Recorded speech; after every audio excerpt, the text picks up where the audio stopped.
दिल खुश हो जाता है आपका, मतलब एकदम एक अलग सी चमक होती है वीडियो के चेहरे में, और सामने आज देख पा रहे हैं बहुत से लोग देख रहे हैं, उनको भी मजा आ रहा होगा कि आज कुछ बहुत कुछ सीखने को मिलेगा। राइट।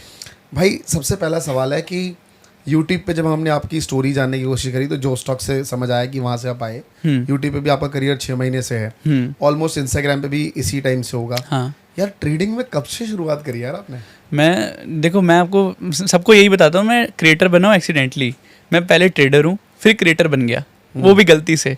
जो स्टॉक की वीडियो मतलब ऐसा कुछ था नहीं, जो स्टॉक होगी, जो स्टॉक से एकदम से अप्रोच आती है मैं कर आता हूँ। मेरे को ऐसा कोई एक्सपेक्टेशन नहीं थी कि कुछ चलेगी नहीं चलेगी, मैंने सिर्फ अपनी स्टोरी शेयर कर दूंगा। अब वो चली गई यूट्यूब की ट्रेंडिंग में। अब वहाँ से मेरे को समझ आया कि लोगों को पसंद आई स्टोरी, उनको मैंने कुछ सिखाया था जो स्टॉक की वीडियो के अंदर, जो कि उनको समझ आया, उनको लगा कि हेल्पफुल है। तो मैंने सोचा कि अगर इतना हेल्पफुल है तो और ज़्यादा हेल्प करते हैं। तो मैंने सोचा अपना यूट्यूब चैनल स्टार्ट करता हूँ, जिसके अंदर मेरी जो नॉलेज है वो लोगों के साथ शेयर करता हूँ। लोगों को पसंद आएगी, उनको हेल्प होगी, तो मेरे को भी खुशी होगी। ठीक है, अब मैंने यूट्यूब चैनल स्टार्ट किया। अब वहाँ पे मैंने स्टार्ट की अपनी सीरीज़, जिसके अंदर मैंने 99 डेज़ के अंदर एक लिया था कि चैलेंज लिया था कि भाई तुम्हें सिखाऊंगा बढ़िया चीज़ें जो कि तुमने कभी ज़िंदगी में यूट्यूब पे देखी भी नहीं होगी, और जो कि मैंने चैलेंज पूरा भी किया। आज भी मैं बोलता हूँ 99 डेज़ चैलेंज से ऊपर कुछ नहीं है यूट्यूब पे। मतलब ऐसी चीज़ें सिखा दी उसके अंदर जो कि लोगों के पेड कोर्सेज़ के अंदर भी नहीं है, वो मैंने फ्री में दी है। इतनी अच्छी नॉलेज, इतना अच्छा ज्ञान जो दिया ना, उससे लोग असल में पैसा बना रहे हैं। मेरी वीडियोज़ चलने का रीज़न, मैंने कभी अपनी वीडियोस के लिए कभी ये एफर्ट्स नहीं सोचा, ये नहीं सोचा कंटेंट क्या होगा। मैंने कभी किसी भी पॉडकास्ट में गया हूँ, कभी कोई भी वीडियो बनाई है ना, मैं कभी कंटेंट नहीं सोचता। मेरे को जो आता है मैं वो बता देता हूँ, वही कंटेंट है। और इसलिए चलता है क्योंकि मैं सोच कर नहीं बोलता, सोच कर नहीं आता, स्क्रिप्ट रेडी कर नहीं आता। जो मेरे को आता है, जो मैं करता हूँ, वो मैं शेयर करता हूँ। और लोगों को इसलिए वो रिलेटेबल लगता है क्योंकि लोग भी वही गलती करते हैं। असल में गलती क्यों करते हैं? क्योंकि मैं ट्रेडर हूँ। ठीक है, मेरी जो गलती है वही सबकी गलती है। ट्रेडिंग के अंदर मात्र कुछ गलतियां ही होती है जो हर एक इंसान करता है, जैसे ओवर ट्रेडिंग हो गया। ठीक है, जैसे रिस्क स्टॉप लॉस को ट्रेल करना, वो सारी जो कॉमन मिस्टेक्स है। हर एक जो नया ट्रेडर होता है उसको लगता है कि ये गलती मैं कर रहा हूँ। ठीक है, लेकिन उसको ये नहीं पता ये गलती सब कर रहे हैं। इसलिए मैंने जो अपने सीरीज बनाई थी उसके अंदर 3 वीडियो बनाई थी, जिसके अंदर मैंने अपनी 14 मिस्टेक शेयर करी थी। लोगों के ऐसे कमेंट आए कि सर ये तो आपको, मेरे को ऐसा लग रहा है कि आप मेरे सामने बैठकर मेरी गलती बता रहे हो। ठीक है, तो इसलिए लोगों को भी पसंद आती है मेरी वीडियो, जस्ट बिकॉज मैं सच बताता हूँ। मैं वो बताता हूँ जो कोई नहीं बताएगा, क्योंकि एक्चुअली ना तो मेरा कोई कोर्स है ना एडवाइजरी है, तो मेरे को गलत बताकर या फिर आधी अधूरी नॉलेज देकर कुछ मिलने भी नहीं वाला है ना।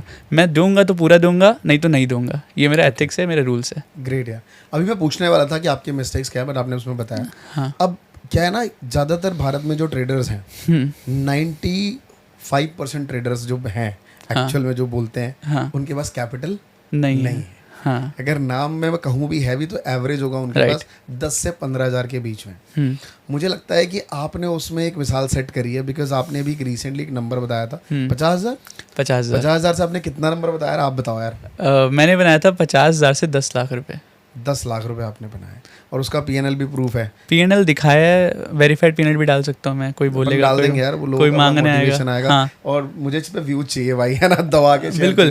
मैं तो कह रहा हूँ तो लोगों, तभी तो अगर ऐसा बंदा जो आपके सामने भाई, जब आप एक मिसाल हो यार लोगों के लिए, मतलब क्योंकि लोगों के पास ना कैपिटल की कमी है। आपने जब उस अमाउंट से 10 लाख रुपए बनाए तो कहीं ना कहीं आप बहुत स्ट्रिक्ट रूल फॉलो कर रहे होगे।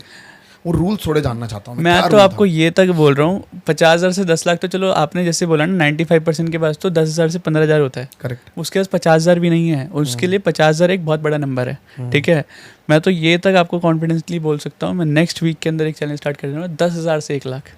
ठीक है, जो कि मैं नहीं लूँगा, जो कि ये सब लेंगे, जो मेरे लर्नर्स है वो मेरे साथ लेने वाले हैं। मैं तो 1 लाख से 10 लाख कर सकता हूँ, लेकिन 10,000 से 1 लाख करना बहुत मतलब मुश्किल है। ठीक है, लोगों को इम्पॉसिबल लगता है, मैं बोलता हूँ मुश्किल है, इम्पॉसिबल नहीं। क्या स्ट्रैटेजी क्या है? मतलब ऐसा हम जस्ट आस्किंग कि 50,000 से 10 लाख बनाना, लाइक बनाने के सिंपल है, मार्केट में जाओ, पैसा या तो जाएगा या तो आएगा। बट कुछ तो एथिक्स फॉलो करते हो कि आपको तो एक सेट ऑफ रूल फॉलो करते हो। स्ट्रैटेजी मत बताओ। एक्चुअली असल में बताऊँ ना, मैं हर एक चीज़ ऑलरेडी अपने चैनल पे सिखा चुका हूँ। ठीक है, लेकिन मैं डायरेक्टली नहीं सिखाई कोई भी चीज़। ठीक है, मैंने ये नहीं बोला कि ये ही चीज़ करनी है। अगर कोई समझदार होगा वो समझ जाएगा कि क्या करना है और क्या नहीं करना। ठीक है, लेकिन यहाँ पर क्या होता है, लोग फ्री की नॉलेज को लेते हैं हल्के में। लोगों को लगता है कि फ्री में दिया है तो उसकी वैल्यू नहीं। कोई दो चीज़ बताओ, कोई दो चीज़। जैसे मान लो मैंने गलतियाँ ही बताई थी, जैसे अपनी 14 मिस्टेक बताई थी, अगर वही नहीं करोगे तो बन गए प्रॉफिटेबल ट्रेडर। असल में लॉस मेकिंग ट्रेडर कौन होता है? जो वो गलतियाँ करता है।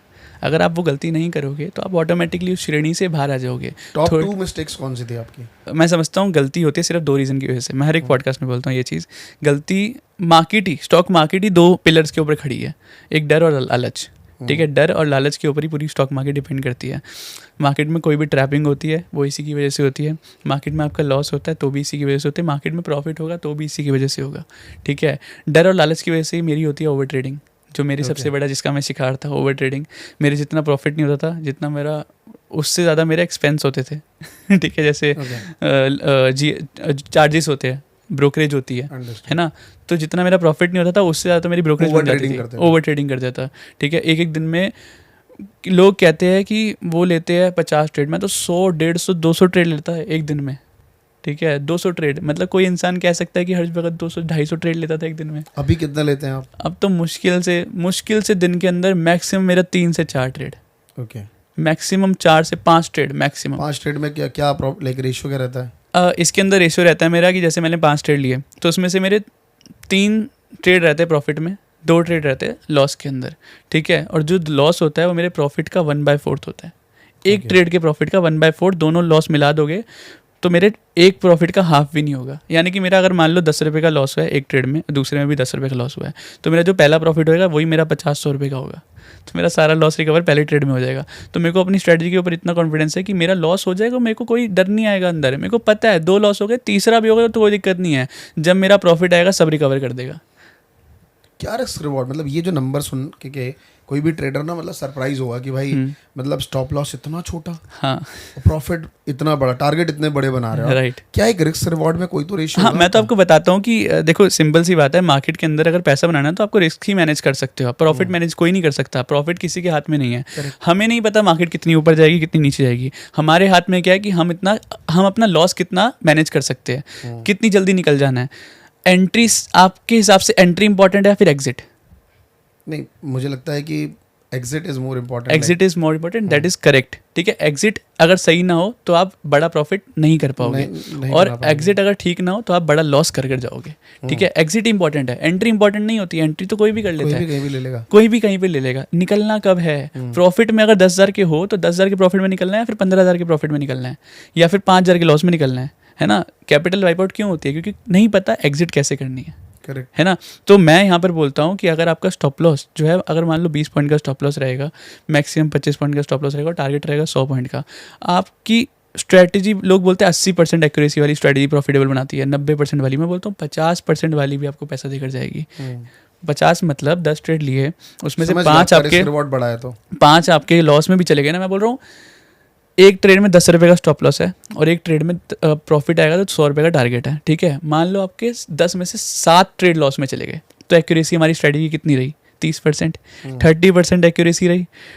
7 ट्रेड में आपका लॉस कितना हुआ? 70 रुपये का, क्योंकि 10 रुपये पर लॉस। ठीक है, 70 रुपये का लॉस आपका 7 ट्रेड में। 3 ट्रेड का प्रॉफिट कितना हुआ? 300।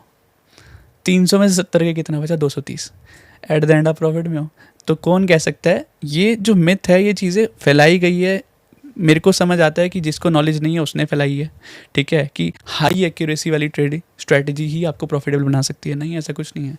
हमारी जो स्ट्रैटेजी है तो 50% एक्यूरेसी के अंदर भी प्रॉफिट बनाएगी, अगर उसके अंदर हमारा रिस्क टू रिवॉर्ड ज़्यादा है। ठीक है, यहाँ पर मार्केट के अंदर स्ट्रैटेजी से ज़्यादा रिस्क मैनेजमेंट काम करता है। आपका रिस्क मैनेजमेंट अच्छा है तो आप प्रॉफिट में हो, अगर आपका रिस्क मैनेजमेंट अच्छा नहीं है तो आपका 90% एक्यूरेसी वाली स्ट्रैटेजी भी एक ट्रेड में आपको लॉस देकर जाएगी, इतना जितना आपके 9 ट्रेड के अंदर प्रॉफिट नहीं होगा। ग्रेट, मतलब ये समझ आ रहा है मेरे को, और ऑडियंस भी समझ पा रही है कि यार ये तो क्लियरिटी है कि रिवॉर्ड्स बड़े रखने हैं, रिस्क बहुत छोटा रखना है, तो एक्यूरेसी अगर कम भी है स्ट्रैटेजी की तब भी ये बढ़िया काम करेगी। बट अब इनके क्वेश्चन मार्क डाउट आ जाता है कि भैया ऑप्शन में करूँ, इक्विटी में जाऊँ, कैश मार्केट में जाऊँ, किधर जाऊँ? क्योंकि 2 ही जगह है, थोड़े कम पैसे में काम चल जाता है। एक तो ऑप्शन है, या मान लो चलो कैश मार्केट में थोड़ा बहुत किया तो किया। पहले एक ये जानना चाहता हूँ, साथ में ये जानना चाहता हूँ कि आप जब ये खुद की स्ट्रैटेजी फॉलो करते हैं तो आप किस में, ऑप्शन में ट्रेड करते हैं, किधर? ये दोनों का आंसर साथ साथ जानना चाहूँगा। ओके, तो ये मतलब काफ़ी अलग अलग क्वेश्चंस हो गए। हाँ, मतलब ट्रेडिंग करनी है तो बहुत सारे जोन्स है। स्विंग है, इंट्राडे है, इंट्राडे के अंदर भी जो आपकी स्ट्रैटेजी है वो सब में सेम काम करती है? नहीं, मेरी हर एक चीज़ के लिए अलग स्ट्रैटेजी होती है। स्विंग के अंदर मैं एक दिन के अंदर एंट्री एग्जिट नहीं करने वाला, स्विंग के अंदर मैं कुछ दिन होल्ड करूंगा, तो उसके हिसाब से ये कॉन्वर्सेशन में इसलिए करना चाह रहा हूँ कि मैंने कई ट्रेडर को सुना है जिनका स्टॉप लॉस भी बड़ा होता है,